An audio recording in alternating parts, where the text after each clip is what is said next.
G'day guys, Jackson Millan, the Wealth Mentor. Hope you're doing well. I'm just going for another bushwalk down by this beautiful tree that we've got here, and just wanted to soak in some of the sights. It's much cooler in this place.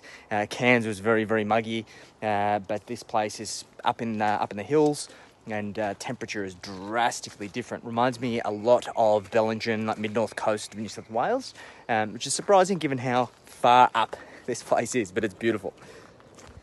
Last night we got the opportunity to feed some possums and some little wallabies that come in at night time, and they were a little bit cautious, but it was great to be able to hand feed them, which is great. And a little spot that I'm just walking down to now, we saw 3 platypus yesterday, which was amazing. So in this video, I wanted to talk around why it's important to get clear on what your wealth goals are, and are you going to be measuring your success by the right yardstick when it comes to manufacturing wealth and building financial freedom. So many people talk about it, they want to be financially free, but there's multiple ways that we can create financial freedom. And the way that we go about it ultimately depends on your current life stage, your goals and objectives, and what you're actually trying to achieve, both personally and in your business. So the 2 key measures of success, the 2 yardsticks that we're going to measure against, is capital growth and passive income. And there's not going to be I guess, one size fits all for whether we pursue one over the other. It's ultimately going to depend on where you are at and what's going to create the best opportunities for you to grow. Let me give you an example. So there are times in where it actually makes absolutely no sense for you to create passive income, because ultimately what we've got to realize is that any passive income that you create, you pay tax on in the year that you receive it.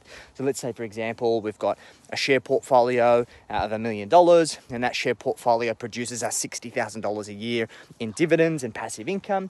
And that basically means we're going to have to pay tax on that $60,000. And if you're earning $500,000 a year already, then that's going to trigger a pretty significant tax implication. So at that point in time, when you're making a lot of active income and you don't necessarily need the passive income, you're probably just going to reinvest it anyway, then it may not necessarily be the right strategy. On the flip side, if you are investing in high growth investments, so let's say, for example, you've got a portfolio of properties that are negatively geared and they are providing you with amazing capital growth of 10 to 15% a year, then you got to realize that if you're not earning any income, or you're getting closer to retirement and you want to start taking the foot off the accelerator, that might be the actual worst thing that you could possibly do. Because if you're in a good cash flow position, having a negatively geared property might not have an impact. But if you're in a poor cash flow position, that's going to start taxing you. And we've seen this happen to many individuals over time. But the great thing about capital growth is that we don't pay tax on any capital growth until such a time as that capital growth is realized. So in other words, you actually sell down the investment that you own. So let's say, for argument's sake, you've bought a property for $500,000, that property goes up to $1 million. Then if you don't sell that, then you're not going to pay any tax. What you can also do is you can be cheeky and you can go to a bank, refinance that property, get cash out against it, basically using that equity, which we can then use to go and buy more property. This is why many property investors have been able to exponentially grow their wealth, is because they're not having to deal with the tax man as they go.